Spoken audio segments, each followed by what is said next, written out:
What if I told you that Christopher Nolan isn't just one of the greatest filmmakers working today, but he's arguably the most important director Hollywood has produced in the last 30 years? Think about it. No shared universe, no sequels every year, no comic book safety net, no streaming first strategy, just original ideas or ambitious adaptations, and somehow audiences continue to show up. Millions of people buy tickets simply because the poster says directed by Christopher Nolan.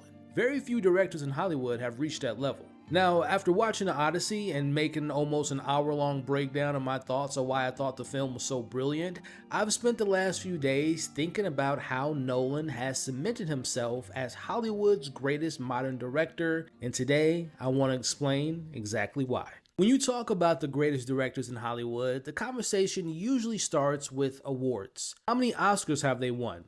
How many classics have they made? How much money have their films earned at the box office? And while some of those things matter to some people, I actually think there's another metric that's even more impressive.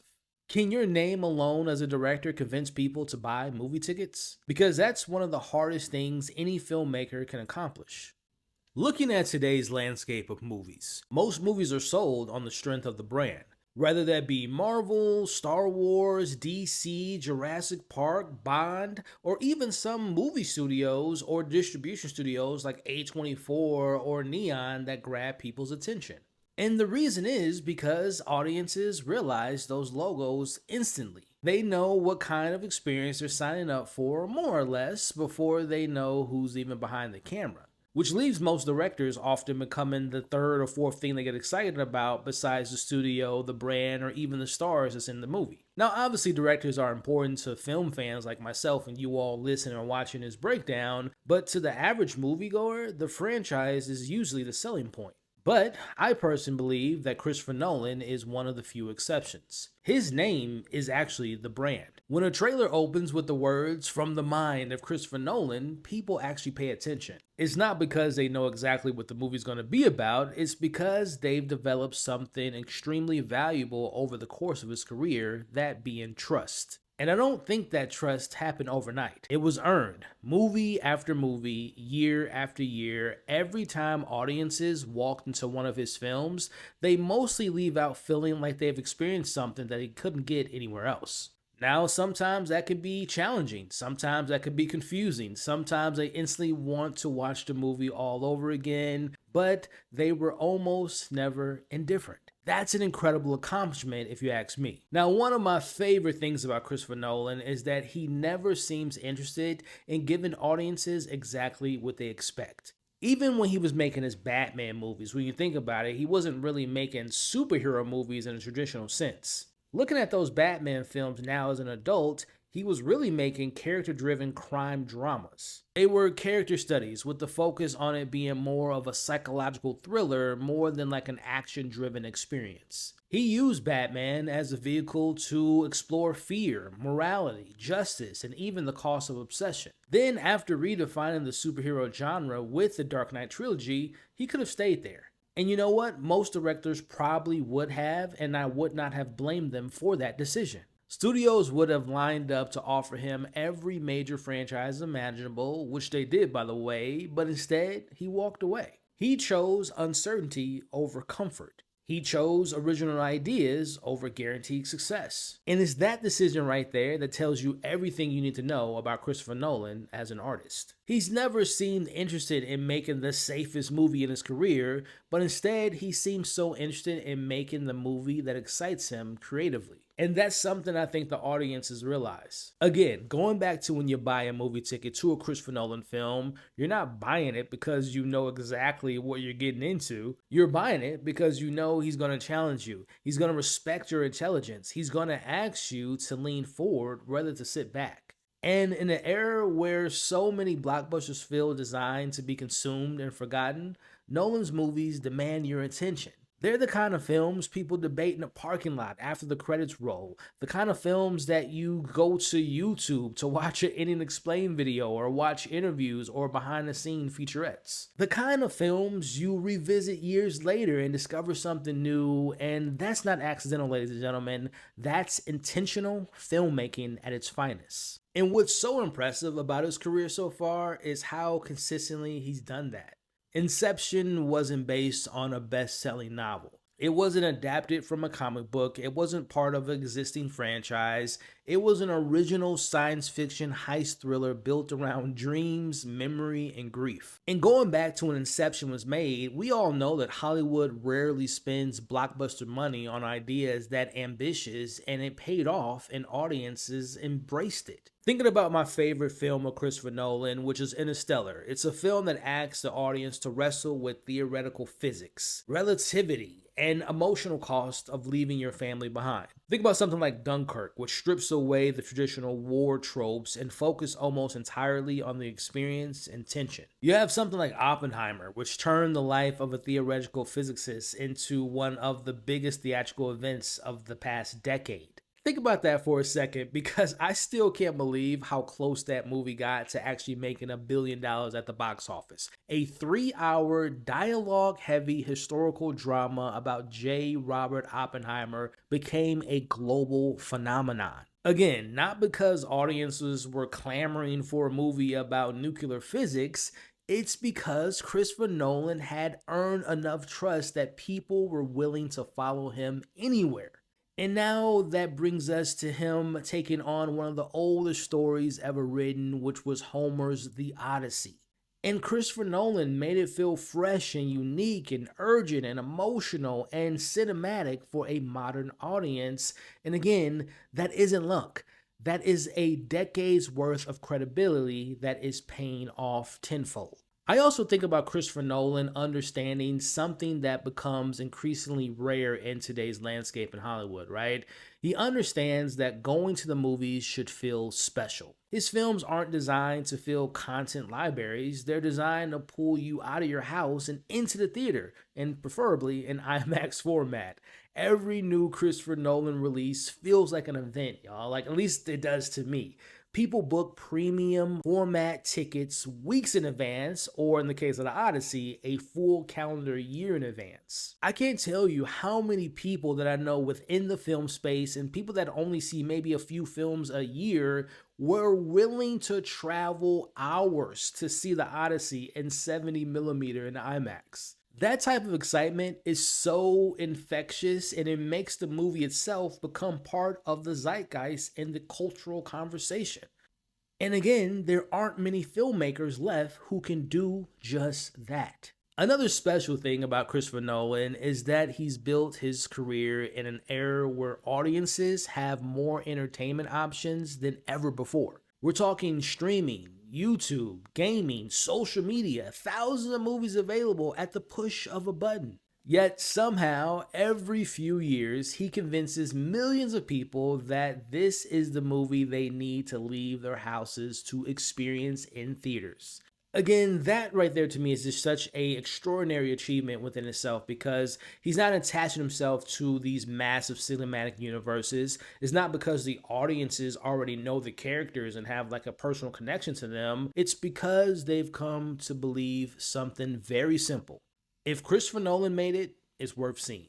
And to me, that's where the conversation about the greatest working director really begins. But let's be honest. Becoming an event filmmaker isn't enough to earn the title of Hollywood's greatest director. Plenty of great directors have had huge hits. But what separates Nolan is that once you actually sit down and watch his films, you realize he's never interested in repeating himself. Every project feels like a new creative challenge, and that's what I want to talk about next. Christopher Nolan never stops challenging himself. One of the biggest criticisms that I have of modern Hollywood isn't that there are too many sequels.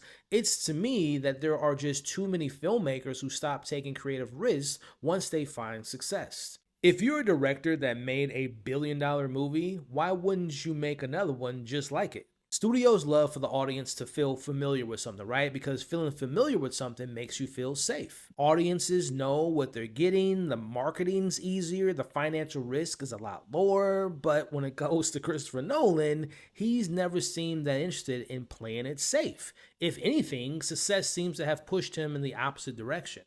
Every time he proves he can make one kind of a movie, he immediately moves to something completely different. And I think that's one of the defining characteristics of a truly great artist. They're driven by curiosity, not comfort. Again, let's go back to his filmography and take a look at his career and kind of really break it down. His first feature, Following, was made almost on no money, which is kind of common for a first-time director's directorial debut. It was a black and white independent crime thriller shot on weekends with his friends. Now, most directors would have used that success to make another smaller thriller, but instead he made Memento, a film told almost entirely in reverse chronological order. And look, that wasn't some type of story gimmick. It forced the audience to experience the same confusion and uncertainty as Leonard himself. You weren't just watching the story, you were living inside his fractured memory, and that's incredibly difficult to pull off, and somehow Christopher Nolan made it work. Now, instead of making Memento 2 or another non-linear thriller, Nolan changed his direction completely and made Insomnia, a much quieter, slower, character-driven that was a psychological crime drama. No elevated narrative puzzle, no timeline tricks, just a story about guilt, exhaustion, and a slow psychological unraveling of a detective who can no longer trust himself. Already, you can see something forming. Nolan isn't interested in repeating ideas, he's interested in solving new creative problems. And then comes one of my personal favorite superhero origin story movies of all time, and Batman Begins. This is where Nolan could have easily become known as the Batman director. Instead of embracing the comic book spectacle, he grounded Bruce Wayne in psychology. I think a lot of people forget that Nolan kind of, I don't want to say reinvented Batman, but coming off of Batman Forever and Batman and Robin, like those were the more kid-friendly Schumacher sell McDonald's toys type of a story, which I mean worked for the 90s. But again, I feel like Nolan had to reintroduce the audience to what made Batman special in the comics, whether it be focusing on fear and trauma, identity, and the Batman wasn't the story, it was Bruce Wayne. He asks what it would actually take for someone to become Batman, right? That grounded approach completely changed the superhero filmmaking during that time. And then after reintroducing the audience to the more darker detective psychological version of Batman, he goes on to follow that with The Prestige. That movie to me, while it might not be in my top 5 Nolan film, it's right outside. It's like my number 6 favorite film of his, and it's a example of Nolan's fearlessness. Imagine pitching that movie today. A period drama about rival magicians built around obsession, sacrifice, deception, and identity. Again, coming off of Batman, that's not exactly the kind of blockbuster Hollywood rushes the green light, yet Nolan transformed it into one of the smartest films of his career. And here's what's fascinating. The entire structure of that movie mirrors the structure of a magic trick, right? The Pledge, The Turn, The Prestige, like even the way the movie is edited is part of the illusion. That's the type of filmmaker that Christopher Nolan is, right? He's thinking about the storytelling on multiple levels at once. And then he comes back with the sequel of Batman Begins, with arguably one of not only the best comic book movies of all time, but one of the greatest movies ever made in The Dark Knight. And honestly, I think this is where Nolan stopped being viewed as like just a great director in that point of his career. But in my eyes, he started to really be viewed as one of Hollywood's defining filmmakers. I say that because The Dark Knight, again, wasn't just your stereotypical sequel to a great comic book origin movie. It was a crime drama epic. It was a moral drama. It was a psychological debate about order and chaos, and he just elevated the entire genre. And again, I can't stress enough of during that time, this is right when the MCU was birthing itself with Iron Man, the Hulk, and all the stuff that we got with the MCU, and he just wanted to make something different. He essentially, I've always said this, he made heat in the world of Batman. And again, going back to that time period when The Dark Knight hit, right? It was not only critically praised, it was accepted by the audience, it was given awards by the Academy. It was such a huge success, but yet Nolan stepped away. He didn't continue to build out the Batman universe. There wasn't any like immediate rush to make a sequel. He wasn't chasing another billion-dollar film. Instead, he left to say something else in the filmmaking landscape. Now, before moving on, let's hear from the sponsor of today's video, and that is Factor. You guys know my schedule is all over the place. Between screenings, filming reactions, editing videos, and trying to keep up with all the multiple platforms, it's really easy to fall into a habit of grabbing fast food or skipping meals altogether. That's honestly one of the reasons I've been enjoying Factor lately. They make eating real food incredibly easy even on my busiest days. Factor makes chef-crafted, dietitian designed, ready-to-eat meals so you don't have to choose between real food and convenience. With over 175 banned ingredients, every Factor meal is designed around what supports a healthier lifestyle and nothing that doesn't. Factor meals are ready in 2 minutes and require no prep and no cleanup. So even on the days your schedule is completely out of control, eating well is still achievable. Every week, you'll find over 100 nutrient-dense menu items to choose from and new options like salmon burgers, shredded pork, collard greens, and much more. Plus, add-ons you'll crave like pumpkin-flavored cheesecakes and protein shakes. 97% of users agree that Factor meals help them live a healthier life, so you can feel confident that you're doing something good for yourself with every meal. What I've loved most is that it takes one less decision off my plate personally. After spending hours editing or getting home late from a screening, I don't have to think about cooking or ordering takeout. I can have a real meal ready in just a few minutes, and that's made it much easier for me to stay consistent instead of just eating whatever is convenient. Now, I've always tell you guys, I only want to recommend things that actually fit my lifestyle, and Factor genuinely does that. It saves me time. It helps me eat better during busy weeks and lets me get back to doing what I love most, which is talking movies with you all. So I use Factor, and you should too. Let's eat real. Head to factormeals.com/moviefiles50 off and use my code moviefiles50 off to get 50% off and one free breakfast item per box for 1 year while supplies last until October 31st of 2026. Again, the code is moviefiles50 off at factormeals.com, moviefiles50 off at factormeals.com. See website for more details. And again, that level of discipline is extraordinarily rare. He goes on to follow The Dark Knight with one of the best original science fiction films in probably the last 20 years in making Inception. And again, just looking at that time period coming after The Dark Knight, it's still so kind of hard to believe that Inception exists as a movie because, again, think about the pitch. A science fiction heist film where the criminals invade dreams inside of other dreams, all while exploring themes of grief, guilt, memory, and ultimately letting go. Again, guys, I can't stress this enough. Studios almost never spend blockbuster budgets on original ideas anymore. Yet Nolan convinced one to do exactly that, and as we talked about earlier, that film was extraordinarily successful and the audience accepted it. Again, not because it was easy, but because it was respected by them and it trusted them to keep up. And it doesn't stop there, ladies and gentlemen. As I said earlier, he surprises everyone once again with what I consider to be his best film, my personal favorite film of his, and my personal favorite science fiction film of all time, and that being Interstellar.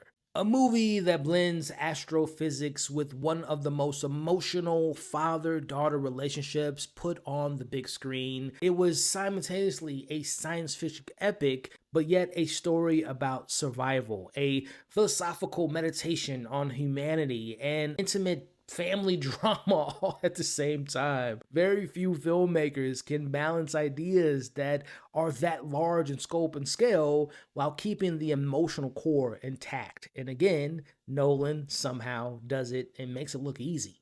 He then follows that up with Dunkirk, not a traditional protagonist, very little dialogue, and I'll be honest, it's not my favorite of his in his filmography, but it's something I respected because of, again, the structuring, the uniqueness of it all, right? The 3 different timelines that were unfolding all at once. It's a war movie built almost entirely around immersion rather than exposition. He stripped away almost every conventional thing that we've seen in those type of genre movies before, and he created one that was really intense. And again, it's not my favorite film of his, but it's a film that I respect. Which, speaking of respect, we got to talk about Tenet. It's a film that I know a lot of people struggle with. It's a film that I don't personally love, but I love how unique it is. I think we can all agree on one thing. Again, no one else in Hollywood was trying to make a movie like that, especially during the time that it came out. It was ambitious, it was experimental, it was risky, and even if you didn't love it or if it didn't work for you, which again, I know a lot of people aren't the biggest fans of that film, I would rather watch a filmmaker swing for the fences than play it safe. And again, that's something Nolan has never stopped doing. And as we talked about earlier, that brings us into Oppenheimer, which was a 3 hour biographical drama about theoretical physics and political hearings. On paper, that should have not become one of the biggest films of the year, yet he did it because Nolan once again found a way to turn dialogue into tension, ideas into spectacle, conversations into suspense. He proved that blockbuster filmmaking doesn't always require superheroes or explosions, which I love, by the way. I'm not shaming those things because I love it, but sometimes a conversation can be just as gripping. And again, I have an hour-long breakdown on this brilliant film, one of my personal favorites of his, that being the Odyssey, which we know is a story that's nearly 3,000 years old. Most filmmakers would have leaned entirely into the fantasy elements, which were very much one of my favorite parts of his version of the film. But we saw Nolan blending mythology with a grounded human emotion. We have the spectacle and the suspense with the Cyclops sequence, which felt like a horror survival scene. You have the brilliance of the Cersei scene, which was like a psychological nightmare. These are all like little examples of like these little mini movies within this movie. The sequence with the sirens was haunting. The journey home becomes less about the spectacle and the monsters, but it became a film about war and grief and time and what guilt can do to a person like Odysseus.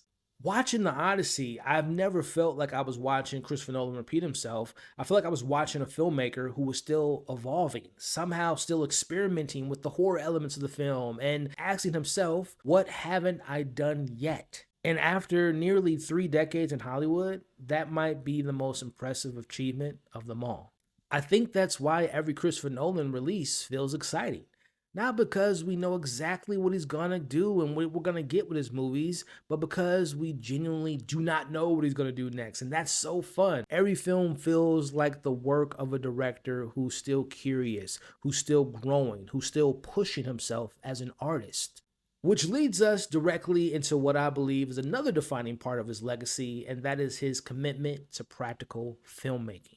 This is a section of the breakdown that I'm really passionate about as someone that has made films, that obviously loves talking about films, and that is practical filmmaking still matters. One reason Nolan's movies age so well is because they're actually filmed, right? They're in real locations. There are real explosions, real sets, real aircrafts, real ships, real effects. The man literally crashed an actual 747 for Tenet, which people assume was just like really impressive CGI, but it wasn't. For Oppenheimer, he recreated the Trinity test. It was all practically made and shot. We obviously have heard so much about the Odyssey, whether it was the Cyclops, whether it was the giants and Cersei with the pig and the practicality of that scene. The environments feel tangible. The mythology feels grounded. The battles have weight. It never feels like you're watching a video game, but I don't mean this to come off like some type of movie snob, but I say all that to say you're watching cinema. Now, I want to go back to a conversation we had earlier, and that being Christopher Nolan trusting the audience. One of the things I've always admired about Christopher Nolan is his trust in the audience. It sounds simple, but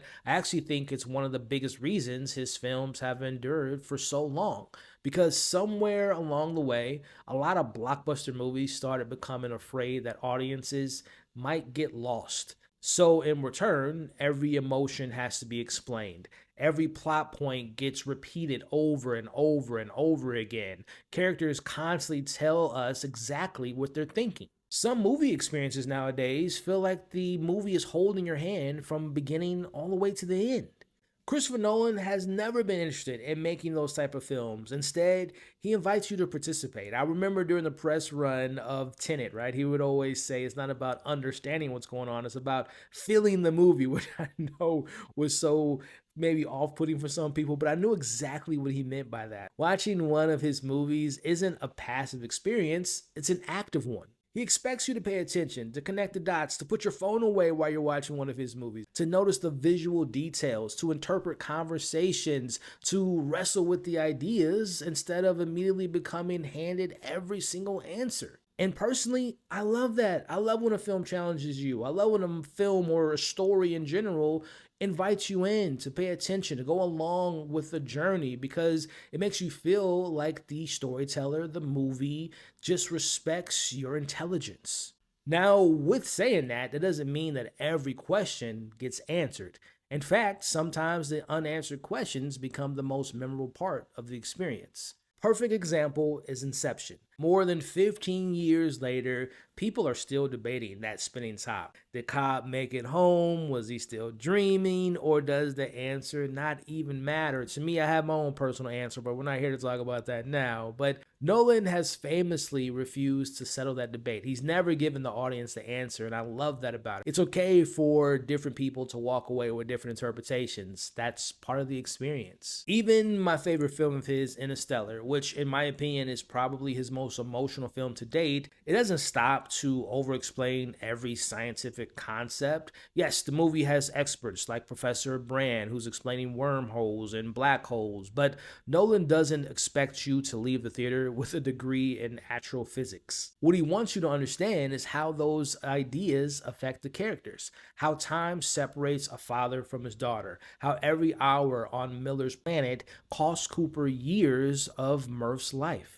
I remember when I first saw Interstellar, I walked out thinking about the science because I'm such a fan of science fiction and just space in general. But the older I got and the more I watched that film, the thing that sticks with me the most nowadays is Murph watching decades of video messages while Cooper has barely aged. It's Cooper realizing he's missed his children's entire lives, right? It's such a heartbreaking moment in that film when he realizes he's been receiving years worth of messages all at once. Again, the science creates the spectacle of it all, right? The science is why he's in space, but it's the emotional weight that just lingers with you. And I love that film so much. But again, Nolan trusts the audience to connect those dots without spelling everything out. And the value of doing that is, I believe that that is one of the reasons his movies continue to dominate conversation years after their release. People don't just watch, again, a Christopher Nolan film, they discussed it. They debate it. They recommend it to their other friends and family. They watch the interviews. They buy the screenplays. They search for the behind the scenes making of his movies. They watch the breakdowns on YouTube. The conversation doesn't just end at the theater when the credits roll. In many ways, that's where it all begins. Now, to be fair, I know that approach isn't for everyone.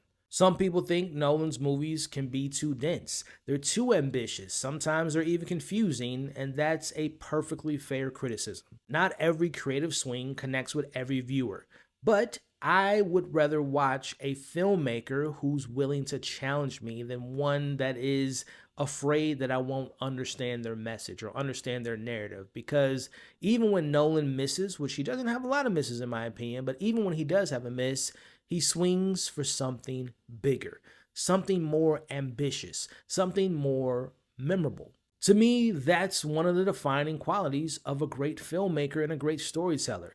It's not about giving audiences the answers. It's about giving them something worth thinking about and talking about. And Christopher Nolan doesn't just make movies that you watch. He makes movies that carry with you days later, months later, even years later in most cases. And I think that's one of the biggest reasons he's become one of the defining filmmakers of our generation. And what's fascinating is underneath all those different genres, whether it's a superhero film, a war movie, a science fiction epic, or a Greek mythology, there's one idea Christopher Nolan keeps returning to over and over again. And that's the thread that connects every film he's ever made, and that idea is time. Time is Christopher Nolan's greatest obsession. If there's one idea that connects almost every film of his, it's time. Not just as a storytelling device, but as an emotional force. And I think that's one of the biggest misconceptions about Nolan. People often say he's obsessed with complicated timelines, and yes, he's consistently experimenting with time structuring, I get that, but I don't think that's what fascinates him the most. I think he's interested in what time does to us as humans, right? How it changes us, how it shapes our memories, our relationships, our regrets, our identities. Every Nolan film asks different versions of the same question. What does time cost us? Again, using these films in his career as examples, whether it be Memento, as far as time stills our main character's ability to hold onto new memories. You have The Prestige, years of obsession consume two brilliant men until there's almost nothing left of them. Inception, time stretches inside his dreams, but underneath all that is a man who can't escape his past. Interstellar, which might be the clearest example of that idea. On the surface, it's a space exploration, but emotionally, it's about a father realizing that every decision he makes costs him time with his children. And it's not a coincidence whether it's science fiction, a war film, a superhero film, again, an ancient Greek epic. Christopher Nolan keeps returning to the same universal truth. Time is the one thing that every human values, and the one thing none of us can ever get back. And that's why his films resonate on such a deeply emotional level. They're not just, again, time travel or dream worlds or black holes. They're about us. Again, beneath all the spectacle, the puzzles, the ambitious filmmaking, he's constantly reminding us that time is the most precious thing we'll ever have. Now, while time may be the idea that connects all of his films, it's his characters that make him have weight. Because underneath every massive concept is someone chasing redemption, purpose, or even home. And that's what I want to talk about next. There's one final reason I believe Christopher Nolan belongs at the very top of Hollywood. Look at the actors that he decides to work with. Not once, but again and again. Whether it be legends like Michael Caine or Cillian Murphy, Tom Hardy, Kenneth Branagh, Anne Hathaway, Matt Damon, Robert Pattinson. And that's just scratching the surface. These aren't actors looking for exposure. They've already won Oscars, right? They have that notoriety. They're movie stars. Some of them are some of the most respected performers in the world. Yet they continue coming back. Why? Because they know working with Christopher Nolan is different. He challenges them. He gives them characters with complexity. He surrounds them with practical environments instead of asking them to imagine everything against a green screen. And perhaps more importantly, he creates movies that actors know people will remember. Think about Cillian Murphy.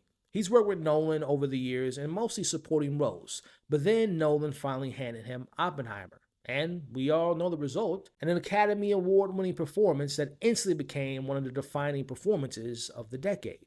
And again, ladies and gentlemen, that's not an accident. That's years of trust between an actor and a director paying off. And you can see the trust throughout Nolan's career. His cast aren't just talented, they're committed. Everyone feels like they're making something important, something ambitious, something that might actually stand the test of time.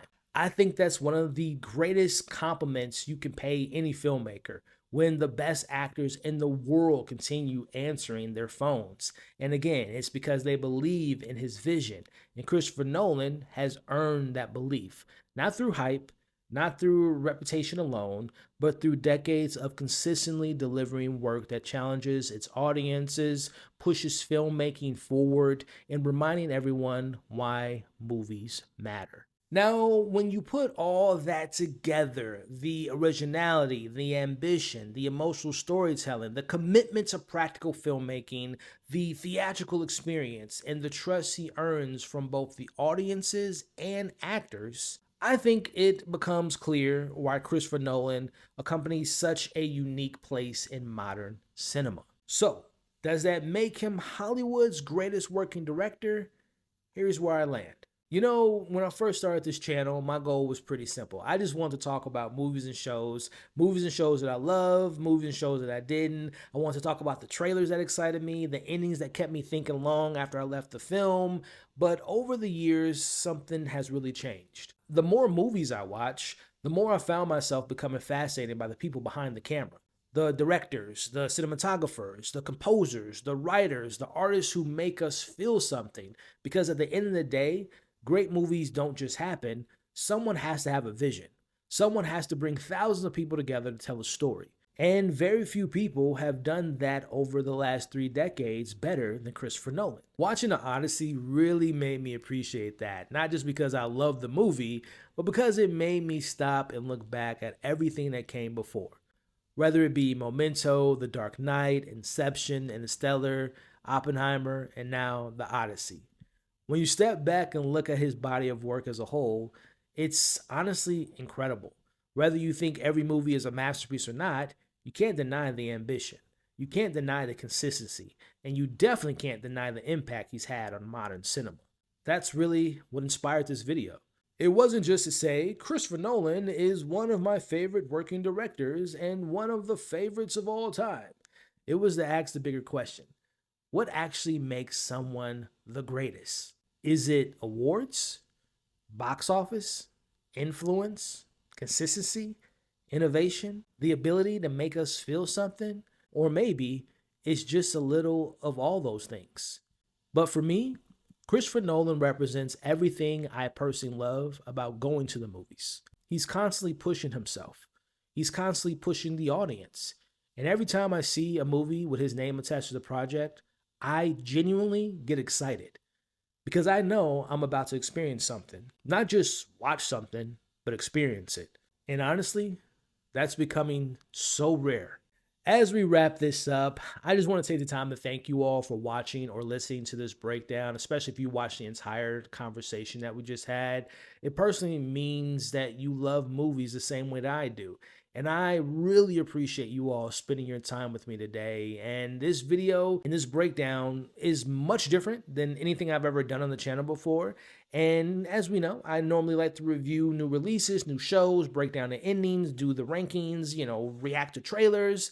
But I just wanted to make this video today to, again, talk about something that I appreciate, which is the conversation about filmmaking, about directors, about why certain movies stay with us years after we've seen them. So if you all enjoy this style of video, please let me know, because I love to make more of these essays like this. Maybe the next deep dive will be my personal favorite director, right? There's a difference between favorite and the best. My personal favorite is Denis Villeneuve. So maybe we'll do a deep dive on him, or Martin Scorsese, or even James Cameron, or anyone of that matter. There are just so many conversations I've been wanting to have, and this just feels like the perfect time and place to start those conversations. So, as we say goodbye, I want to hear from you all. Not who is your favorite director, but who you honestly believe is Hollywood's greatest working director. Do you all agree with me that it's Christopher Nolan and he has earned that title? Or do you think someone else deserves it?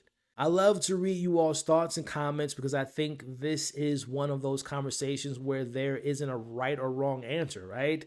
So if you all enjoyed today's conversation, I would appreciate if you all left this video on YouTube a like, if you all can hit that hype button, share this video, again, leave your thoughts in the comments below, and consider sticking around by subscribing to the channel today. Thank you all so much again for watching or listening, because this will be available in podcast form, which if you are listening to this on podcast, I appreciate you all. Leave your thoughts in the comments, consider following the podcast and leaving me a 5-star review. I would greatly appreciate that. Hope you all stay safe. Don't forget, you all are awesome. And I'll see you all on the next conversation.